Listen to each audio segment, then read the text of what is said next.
It is the opening night of the Beverly Hills 24th Annual Film Festival, and I'm at the Chinese Theatre. I'm Andi Lew for Press Pass LA. Let's check out our guests on the red carpet.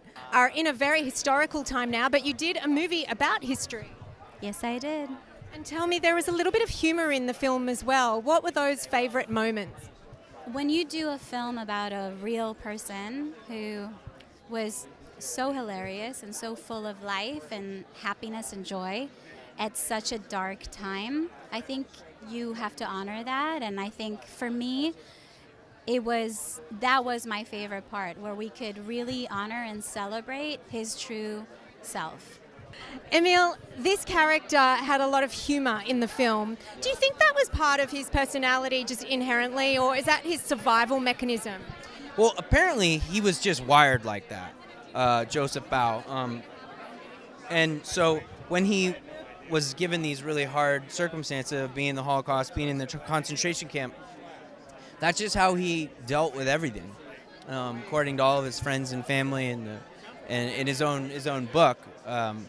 So, you know, for me, that was the big challenge is, okay, so this guy is supposed to be really funny, so it's incumbent on me, and we're going to see it tonight, so I'm going to get to see with an audience if anybody laughs or not, and then I'll know if I succeeded or not, you know. I don't know. I mean, I thought it was pretty funny when I was doing it. Of course. Here's one thing about me. I've been, like, public speaking, and I've been around people, like, long enough to where usually I have a really good idea if something is going to make other people laugh or not. It's like a weird gift I have where I kind of know if something is going to land or not. So I was pedal to the metal every day on set, just being like, I just want people to like laugh as hard as possible. Perry Reeves, I just met one of your cast members. Everyone's just so excited. We are so excited because it's one of those movies where you just never knew exactly what was going to happen next, and I love those kinds of things. Isn't that the element of surprise for comedy? Yes, absolutely. And the thing is that there is a little bit of thrill to it. There is a little bit of scare, but it is very funny. Well, I mean, you have to have that juxtaposition of both when you're talking about such a heavy subject, right? That's right, absolutely.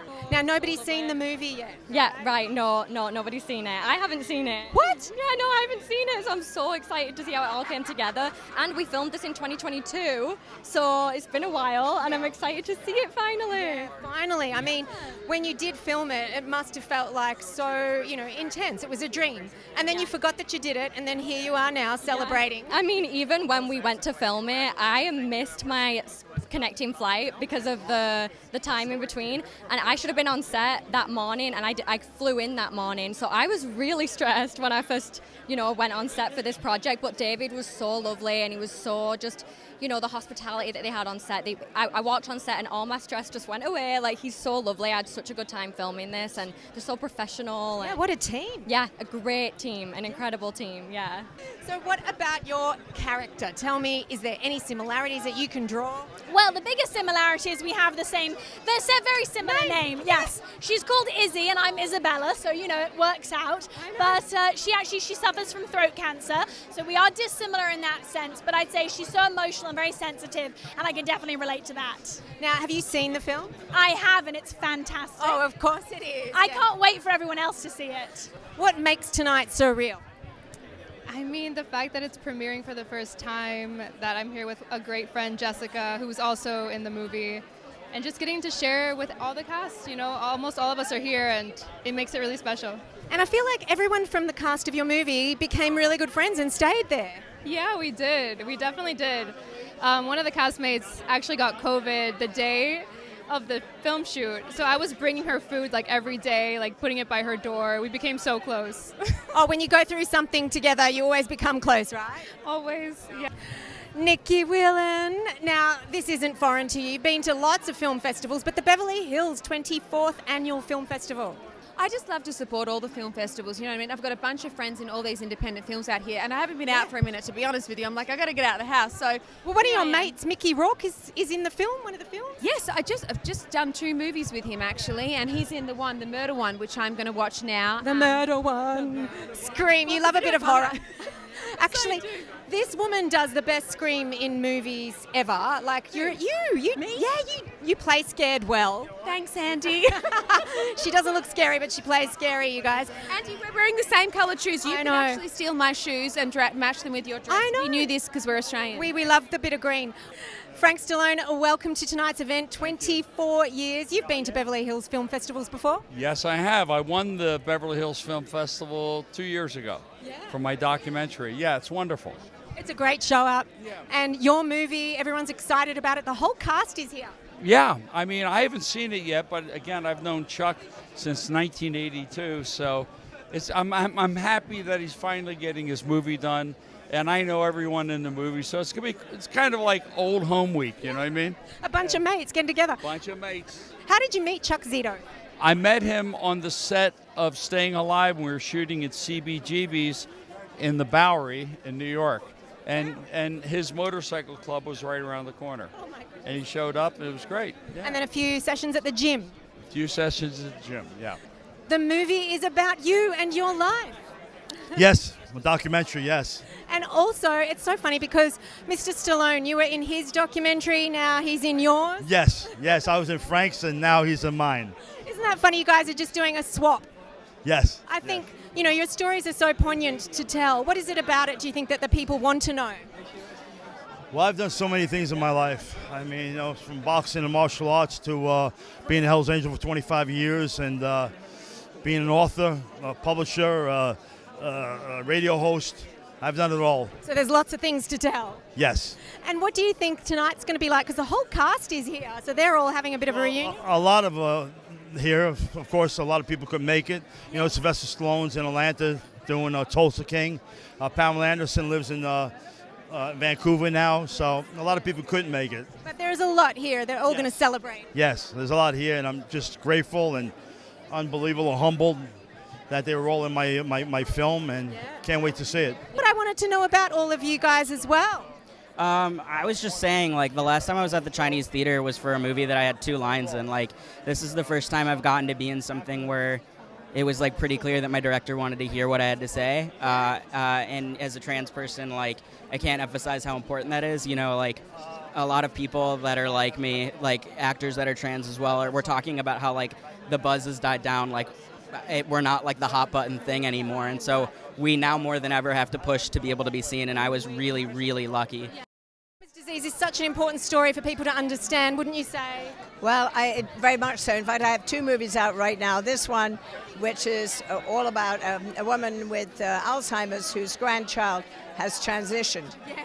And she lives in the past, he doesn't want the past, and somehow they find themselves in the present. I got absolute goosebumps when you said that. It's so important for people to realize that we can still connect with all these misunderstandings. Yeah, no, it's an extraordinary thing. And the same thing in the other movie I did, Ruby's Choice, which is coming out right now on video on demand. But that's a full-length movie, completely different character, but the same wig. Oh, okay. I'm with Kimia from My Divorce Party. I've been divorced. What about you? I'm not divorced. I'm married, but who knows? The future is the future, but I don't think I ever will be divorced. So. But the movie was a lot of fun, right? The movie was amazing. Honestly, if I ever get divorced, what a way to do it. The way they do it in the movie is such a blast. I can't wait to see. Yes, it's very exciting. The most exciting part was the ensemble, being with all these very hilarious other women and having women behind the camera. It was just amazing. I mean, what a concept. It's a great idea, whoever the writer was, right? And now all these fantastic actors and actresses. You've got Rumer in the film. Who else can we name drop? Michelle Meredith. We got Sarah Hollis. We got Desiree Staples. I think those are, and that's just the start. You mentioned the writer. Also the director, Heidi Weitzer, actually went on a divorce party. Oh, really? So that's what this movie was about. One of her friends got divorced, and she did this. Hi, Laith Ashley here. I'm super excited to be here representing My Divorce Party. I was super hyped to be part of this project. I play a stripper, but I end up actually therapizing my scene partner, so you'll get to see that in a few. Is there a lot of women that love to celebrate divorces with a stripper? Not that I mean, I'm only playing a character, so I wouldn't know. I mean, I'd have to ask Desiree.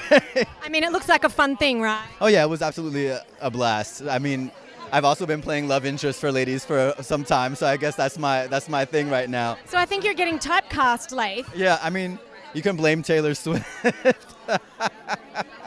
Oh, look, it's such a fun film by the sounds of it. Yeah, it should be a really good night, full of laughs. So I'm excited to. I actually watched it last night on TV just because I wanted to support the film that I'm in and support Desiree and everyone that was part of casting me for this film. But yeah, I'm looking forward to watching it with everyone else again tonight. All the cast are laughing as they're telling it. Yeah, it's honestly, Heidi Weitzer did such a great job of bringing together not only an amazing cast but an amazing crew, and we didn't really know each other beforehand, but sort of came out all being very close and have a daily chat thread that we all communicate on now, so we're all stuck together like glue. I mean, the divorce party concept sounds so much fun. I mean, yeah, there's one thing to be said for having like some sort of a bachelorette or something like that, but it's also a celebration when you can individuate sometimes. I mean, I don't understand why they didn't think of a movie like this before. We should have had this out. Right?